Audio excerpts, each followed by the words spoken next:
Bus ಭಸ್ಮದ ಮತ್ತೊಂದು exclusive ದೃಶ್ಯ ನಿಮ್ಮ ಗ್ಯಾರಂಟಿ ನ್ಯೂಸ್ಗೆ ಸಿಕ್ಕಿದೆ. ಪ್ರಾಣ ಉಳಿಸ್ಕೊಳ್ಳೋಕೆ ಬಸ್ನ ಕಿಟಕಿಯಿಂದ ಪ್ರಯಾಣಿಕನೊಬ್ಬ ಹಾರಿರುವಂತಹ ಘಟನೆ ಇದು. ಬೆಂಕಿಯ ಕೆನ್ನಾಲಿಗೆಯ ಮಧ್ಯದಿಂದಲೇ ಪ್ರಯಾಣಿಕ ಸೇಫ್ ಆಗಿದ್ದಾರೆ ಹಾರಿ. ಪ್ರಾಣ ಉಳಿಸ್ಕೊಳ್ಳೋಕೆ ಹಿಂದೆ ಮುಂದೆ ನೋಡ್ಲಿಲ್ಲ ಹಾರಿದರೆ ವ್ಯಕ್ತಿ. ಇನ್ನೇನ್ ಮಾಡಕ್ಕಾಗ್ತಿತ್ತು ಆ ಟೈಮ್ನಲ್ಲಿ. ಬೆಚ್ಚಿ ಬೀಳಿಸುತ್ತೆ ಕಿಟಕಿಯಿಂದ ವ್ಯಕ್ತಿ ಹಾರಿ ಬರುವಂತಹ ದೃಶ್ಯ. ಸೇಮ್ ಸಿನಿಮೆಯ ದೃಶ್ಯವನ್ನ ನೆನಪು ಮಾಡುತ್ತೆ ನನಗೆ.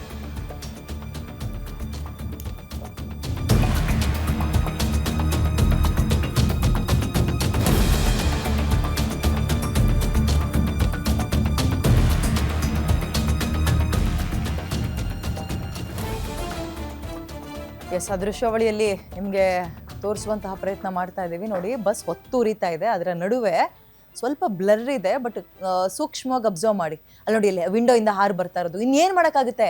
ಮುಂದೆ ಡೋರ್ ಓಪನ್ ಮಾಡೋಕೆ ಹೋದ್ರೆ ಸ್ಲೀಪರ್ ಬಸ್ಗಳು, ಕರ್ಟನ್ಗಳಿರುತ್ತೆ, ಬೆಡ್ಗಳಿರುತ್ತೆ, ಬೆಂಕಿಗೆ ತುಂಬ ಪ್ರವೋಕ್ ಮಾಡುವಂತಹ ಅಂಶಗಳೇ ಅವೆಲ್ಲವೂ ಕೂಡ.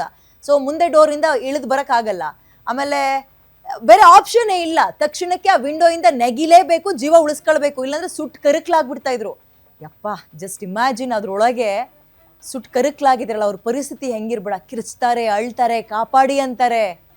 ಆಮೇಲೆ ಸ್ಲೀಪರ್ ಬಸ್ಗಳು ಸಾಮಾನ್ಯ ಈ ಲೋವರ್ ಮಾತ್ರ ಅಲ್ಲ, ಅಪ್ಪರ್ ಬೆಡ್ಗಳು ಇರುತ್ತೆ. ಅವ್ರಗಳಿಗೆ ಮೇಲೂ ಹಾರಕ್ಕಾಗಲ್ಲ, ಕೆಳಗೂ ಇಳಿಯೋಕ್ಕಾಗಲ್ಲ.